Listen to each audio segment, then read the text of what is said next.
So here we are with the next Assassin's Creed. So Assassin's Creed Origins is significant and is not just another Assassin's Creed. No, it's more than that. It's significant because it was the first game in nearly a decade to not come a year after the previous Assassin's Creed game.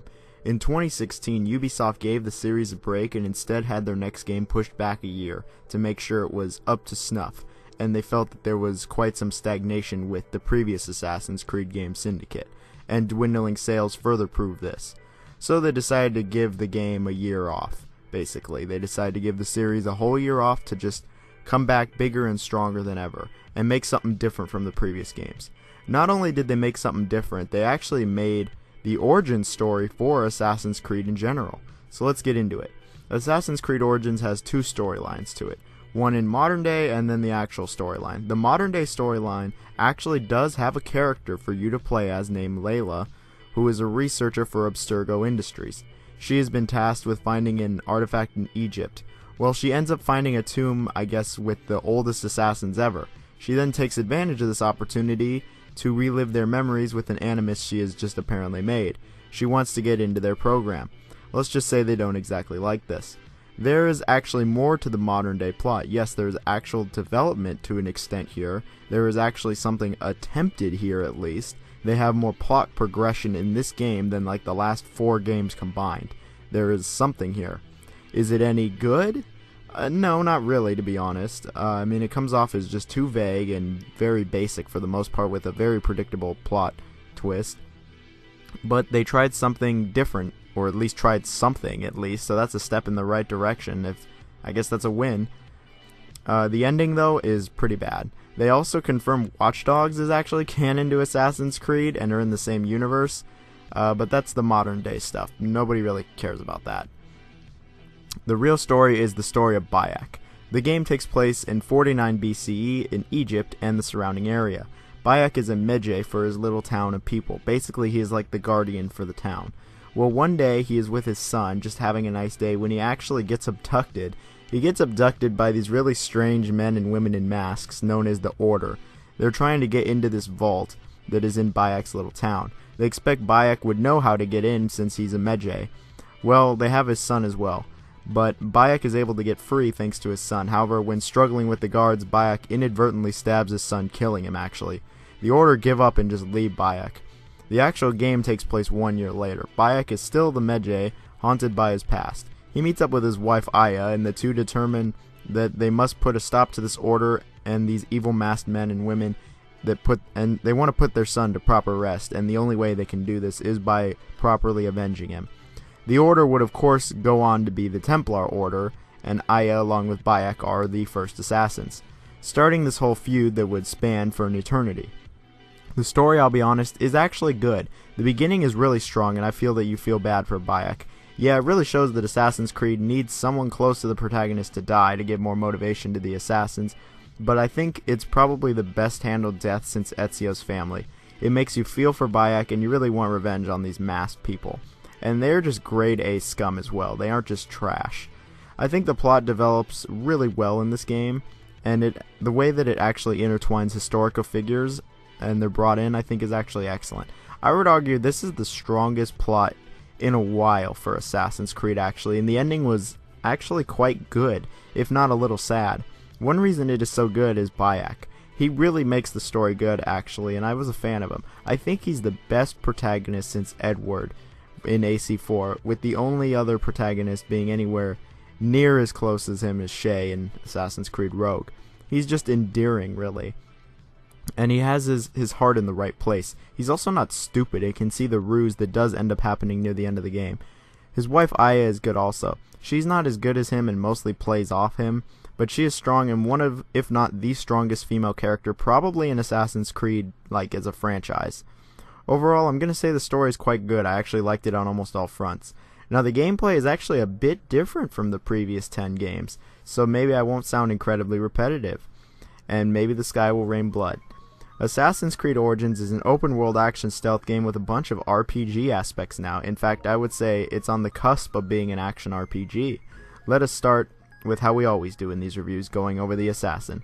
So Bayek is very versatile in this game, as someone usually is in Assassin's Creed. You no longer actually have to hold right trigger to go into free running mode. Bayek just moves at a decent pace the whole time. You just hold X or A or whatever it's mapped to on your controller, and you can just jump up stuff, you can climb up stuff. You just hold circle or B, whatever it is on your controller, to climb down stuff with the feature from Syndicate returning, and Unity actually. The parkouring and climbing has really been as streamlined as possible. It's much easier to traverse and navigate because of it. Sure, it's a lot slower, but it just feels better. Bayek has a crouch mode that is similar to, say, Unity or Syndicates, but it's much better than those. It's really fluid and feels like an actual stealth game, to be honest. Bayek can hide in just about everything, it seems. Tall grass, flower patches, even swamps, etc. So in the previous, 9-10 games at this point, you would just press a button and everything would get highlighted for you through Eagle Vision. It was very similar to Batman Arkham, how it was in the previous games. However, I must say that it's not only Eagle Vision in Assassin's Creed Origins, it's actually a real eagle now. Like, it's legit.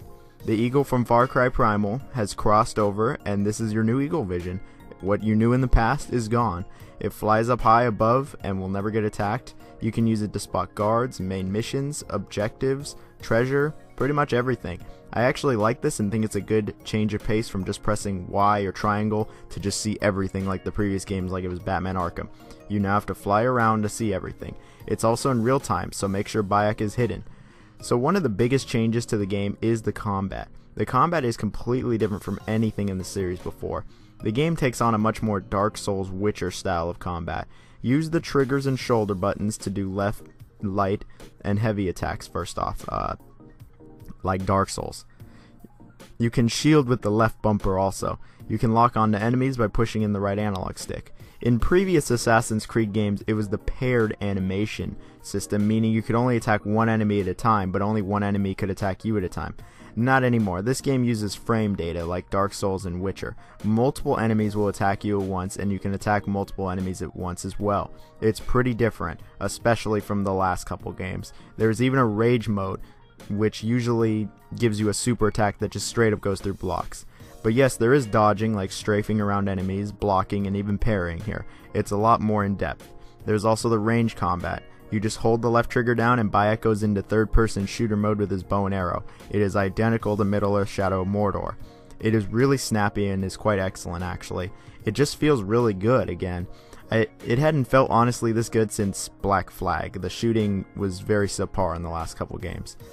When it comes to weapons, Bayek has a few to use. He has swords, shields, the usual. He can have dual daggers, maybe a big club or a sickle, and some other little variants. There are also different types of bows and arrows, like a standard one, a hunting one, a shotgun-like one that fires like 5 arrows at once, all using their own arrow types. The variety is good here for the weapons. The stealth has also been reworked a little. They added the Far Cry style of detection with the little pointer line that shows where the guard detecting you is.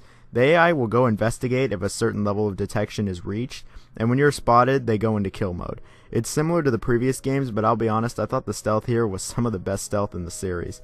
Sure, it's identical to Far Cry basically, or to an extent, but I've always honestly thought Far Cry had better stealth than Assassin's Creed, which is kinda sad. So now they just implemented Far Cry stealth into Assassin's Creed, which was a good choice, I feel. Well, that's what Bayek can do. He's quite different from the previous protagonists, and in pretty much all cases for the better. Anyway, on to the next huge change for the series, the way the game is structured. The game has gone from the usual Ubisoft open world kind of game to a more RPG style of game like Witcher 3. The game is quests now as opposed to just missions. These quests are of course linear scenarios with objectives. Besides that, there is a huge open world to explore in the game, and I mean huge open world, and I mean explore. The minimap has been nuked in favor of a Skyrim looking overhead compass thing first off. And of course, climbing up the tall thing in an area will uncover a large part of the map for you and tell you what there is to explore in the area. But it's pretty fun, to be honest. The world is set up for exploration as opposed to you just being in a big world for the sake of being big. You can freely roam the world, and I mean the whole world, but it comes at a caveat. The game introduces real levels to the series. Sure, the previous games had leveling up and skill points, but it wasn't anywhere near this level. So Bayek has a level now. Obviously, to level up, you need XP. You get XP from basically everything, exploring new areas, killing enemies, and completing quests. Whenever you level up, you do more damage and get more health, in addition to receiving a skill point. These skill points are extremely helpful in the game and are basically essential now, or at least some of them are. It could be start a battle with rage mode, get more arrows, or even being able to control set arrows in the air. Now, while your current weapon may have stats to it like damage, you have a cap as to how much damage you can do at a certain level. What I'm basically saying is you can only do so much damage to enemies above your level. Of course, when you level up and attack lower level enemies, you will do more damage to them. When they are really low, you will just one-shot them actually. That's just how RPGs are. If you're 5 levels above the enemy, you're gonna like one-shot him. But if you attack an enemy, say 4 or 5 levels above you, you just aren't going to do like any damage to them. You won't be able to kill them if they're so many levels above you. So you have to be within, I'd say, 1 or 2 levels of the enemy to really fight them. So while the whole game might be open right from the get-go, you won't be able to do anything in most areas as the levels are much higher than you, meaning you will just be destroyed by the enemies in like 2 hits and you won't be able to do any damage to them. And you might go, well, that's only if I fight them, I'll just be stealthy. No, this applies to that as well. You can't actually one-shot much higher level enemies anymore. You'll just hurt them. And even if they're like 2 levels above you, you just can't one-shot them. It's kind of crazy to think about in Assassin's Creed that one-hit stealth kills don't exist anymore. So you'll be exploring the world in a set way, essentially, how the levels are set up. But of course, you won't be on foot the whole time. You have mounts to ride like a summonable camel and a horse. These are fine and you can ride them anywhere you want actually. When it comes to what you can find in the world besides the eagle points, there's a bit. Of course there's main and side quests, and then there are the collectibles. The way the game is structured is usually do the main quest, and the main quest will be a couple levels higher than the player, so they have to explore and do some side content to become a high enough level to do the main mission, or quest. It's really interchangeable. The main quests are usually assassination missions, occasionally tail someone like maybe 2 or 3 times in the game, or retrieving something. It's not the most varied from the previous games. I will say the super unique assassination missions from Unity and Syndicate really are no more. They're usually a more scripted kind of linear fight. These are more traditional certainly, but better than how the original Assassin's Creed games did it, I guess. It's different is what I'm saying. The side missions are usually a bit more basic. They often involve just one task, but sometimes go into 2 or 3 other tasks, but that's if they do an extension of the first task. It really depends on what you actually respond with. Usually, though, it's just helping someone retrieve something or killing alleged tax collectors. Now, when it comes to collectibles, Ubisoft thankfully turned it down a notch. There's not a million collectibles like some of the other games. It's just like a little treasure hidden in an area, and the eagle will even tell you where it is immediately. You don't have to do any searching for it. They even brought back the underwater exploration from AC4. All these tasks that I've mentioned, the missions, quests, whatever, eagle points, treasure, they all get you XP, and you'll need that to get through the game. The random events from Unity and Syndicate come back, but they now get you XP also, so it's kind of worth it to do these. Now to mention the crafting and the loot. I mentioned before the weapons have stats like attack, and they do. There is loot drops in the game, and they're for the most part randomized. Shields, weapons, and bows all have random loot drops.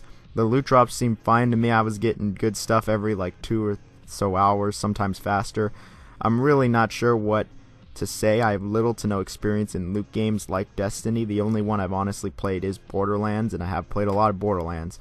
So AC Origins was fine for me in the loot drops. Now you can craft better equipment, and it is just like Black Flag or Far Cry 3 through 5. You have to kill animals and collect materials to make better gear, stuff like stronger armor, hold more arrows, do a tiny bit more damage, etc.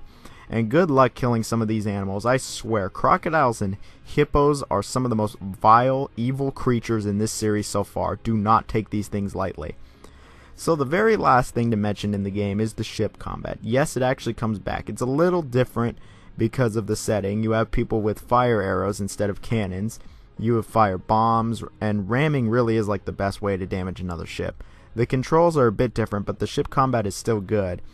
It is honestly really brief, adding up to maybe, and I mean maybe, like an hour and a half.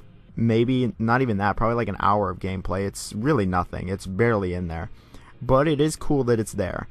But that's the general gameplay for Assassin's Creed Origins. While it does have a few similar elements to the series, it changes quite a bit to make up a unique experience actually. It's different enough for me at least, because I was getting pretty tired of the old formula, and this one has enough tweaks to it to where it's different. So now it's time to talk about the presentation and the performance. So this is actually the only Assassin's Creed I've ever played through on console. I played it through on PS4 actually. I heard horror stories about the PC version and its DRM though. So I played through on a regular PS4, and I will say the frame rate was not amazing. Screen tearing and frame rate drops were abundant. The game ran at a nice 30 most of the time, but occasionally going to 60, but sometimes it would just drop super far down, and I mean it would just go low. It was pretty inconsistent as a whole. I got used to it, but it was a bit distracting, and initially it was just very jarring, so that wasn't perfect. There were a lot of graphical glitches as well, clipping bodies, ragdolling out like crazy. Actually, there was a good amount of clipping issues, but it really just wasn't that great. I'll just say it was nothing new to the series, because the whole series has always had clipping issues and ragdolling out like crazy, especially glitches. The models though as a whole I thought were really good minus the glitches. I thought everyone looked really good, even the random NPCs. Everyone is modeled really well. Bayek is the best of course. His level of detail is just pretty great. The animation is again wonderful on him, and I didn't think it looked stiff at all. In general, all the animation minus strafing looked good. Strafing just looks kind of dumb, but everything else looks pretty wonderful. I think the models, animation, it's all good. Now it comes to the environments and the lighting, it is excellent on all fronts. This is the best looking and best realized Egypt in a video game, period. Sorry, Serious Sam, but I mean, you're a little old now. No, it looks excellent. The water, foliage, sand, all excellent. Buildings, awesome. I love the setting, and it looks fantastic, really. The lighting was great too, with dynamic day-night cycle. It was just really good. It even has effects like, it even affects the NPCs, like they have schedules and stuff. Some of them go to sleep at night or go pee at a certain hour. It's a really awesome level of detail. Ubisoft got that right, that's for sure. When it comes to sound, I'll be honest, it's not on a similar level. I'm not too big on it.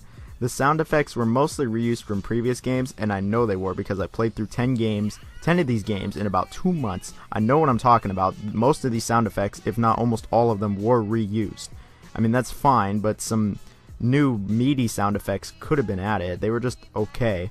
The music, I'll be honest, is just terrible in this game. Like, there was very little music in the game at all, actually, and what was there was just very basic. It was extremely basic, and you know, that's okay if it's basic and catchy, but it wasn't even that. It was just generic, forgettable crap. Like, sorry, not sorry. I didn't think any of the music was good in this game, actually. I really hate how there is, like, no music in most of the game either. I'm exploring this big open world for hours on end with no music at all, really. Like, really? Except when I'm in combat. Then sometimes there's music. Like, really? I ended up playing my own music or listened to other reviews in the meantime because the lack of music was just so jarring and it made it feel so empty. I think they just blew it in that aspect. In Witcher 3, Final Fantasy 15, there was awesome music playing in the overworld. This just doesn't cut it at all. And then there's the voice acting. I'm mixed on the voice acting as a whole. I think most of it's good. A majority is pretty good. Of course, there is some of it that is just boring, and then anything from the side mission givers is just not very good. But the main characters have good voice acting. That's all good. My main issue, though, it really is the writing. I'm like the last person to complain about the writing in a video game, but I'm sorry. Just like, some of this just does not match up with when the game takes place at all. Like, at all. The accents are all on point, and they're all good. But some of the stuff they say that is basically modern day stuff just doesn't add up with the time period. When I hear a character goes that someone might be doing something sus, or I'm gonna light these fools up, I'm just like, okay, that is not what they were saying back then. That's not even close to what they were saying back then. But, as my historian friend has pointed out, they didn't actually speak English back then, so I guess he's got me there. I don't know, I just wasn't a fan of it. I just thought the writing was really odd and kind of poor. I just wasn't the biggest fan of the sound as a whole. Bayek was good, but his writing was questionable. Okay, so while it might seem I've gotten to all the negatives at this point, I might as well continue down this path. So while the game is good and changes a lot, like I mentioned, the game isn't perfect. My first issue is the glitches. Again, it's like a pretty standard complaint at this point, and that's all I'm going to say there. Next is that the load times in the game are really long. Like, there's usually not too many in the game, but when you first load up the game or die, these are like ridiculously long. Like upwards of a minute, maybe a minute and a half long. Like, that's just too long. The controls in this game, well, I'll be honest, these controls might actually be the best controls in the whole series. Yeah, wow, the streamlining like worked. I think the controls are great, actually. I had the least amount of issues when it came to this, especially compared to the previous games. I could probably count on one hand how many times I felt out of control with my character, and it was just actually super precise for the most part. No, it was actually really good. I'm kind of shocked that the controls were actually pretty good. The friendly AI in this game, not so good though. It's absolutely retarded for the most part and will just ruin any of your stealth runs. They will stay by you and get spotted immediately, causing the enemies to swarm you. They don't show up often, but they're totally stupid. It's better to just be gone with them. Legit. You can have your ride go into auto drive basically to your destination, but like the other AI, it's pretty retarded. It doesn't always go to your destination. Like, I don't know what's wrong with the animals. They just don't always go to the destination when you turn autopilot on, meaning you need to control them most of the time to get there. Or you'll get mixed results if you do otherwise. When it comes to the combat, the lock-on is a bit finicky, it's not perfect, and switching targets is a bit of a pain in the ass. My biggest issue with the combat is anything relating to the shield. I honestly like the combat for the most part, but I think it's different. It puts up a challenge for once and is fun, I will say that. But anything related to the shields in this game just suck. You see a lot of the enemies of attacks that cannot be shielded or parried, so you have to dodge. My issue is towards the middle and end of the game, like every attack is one of these attacks, meaning you just have to dodge or basically everything. Blocking and parrying is not really an option at all, it's just dodge. It just seems kind of stupid to even have a shield to begin with. It's just a waste, and parrying I thought was overly difficult, especially compared to like Sekiro, the new parrying game from Software. So Ubisoft would actually go on to get rid of shields in the next game also, so I think they knew that the shields suck in this game. My last complaint, gripe, negative, whatever, with the game is that it gets a little old by the end. You will have done most of the mission types by the end of the game and feel like you've seen everything there is to see. There is no overall completion rate either, so I have no idea how much I actually did. Ubisoft even has microtransactions to make it so you get XP to level up faster. Like, you can just basically buy XP to beat the game faster. So, wow, Ubisoft. You can really just buy XP to make the game go faster. And while I did think the game got old, I was never truly incentivized to buy this XP, I will say that. So it's not totally evil, but it is just kind of like a frown. All in all, Assassin's Creed Origins is probably the best Assassin's Creed game in a while, that's for sure. Yeah, I actually liked it quite a bit. It's not absolutely amazing because of the issues I mentioned, but it's actually good. It's sometimes great. I'd say it's probably the best Assassin's Creed really since 4. It has a good story and a good character. The gameplay adds enough stuff to it to be fun and engaging again. I didn't feel totally fatigued most of the game. And the game was longer than most of them. It took me around 24 hours to beat. It has some issues, like I mentioned, the glitches, the sound department, and just kind of getting old. But overall, I think it was a great open world game, and I think Ubisoft really kind of redeemed themselves here with this game. This game is actually worth your time, I think, for the most part. I can recommend this game to a lot more people than just the die-hard fans. I can recommend it to anyone who likes open world games, or maybe played one of the old Assassin's Creeds and gave up on one of the newer ones. Try this one. You might like it. And you'll never accidentally run up a wall here. Hopefully. I think the controls again were pretty good. Regardless, this one might be worth your time. Or if you still hate Assassin's Creed after all these years, you'll probably hate this one. But there would be a sequel to this game a year later, Assassin's Creed Odyssey.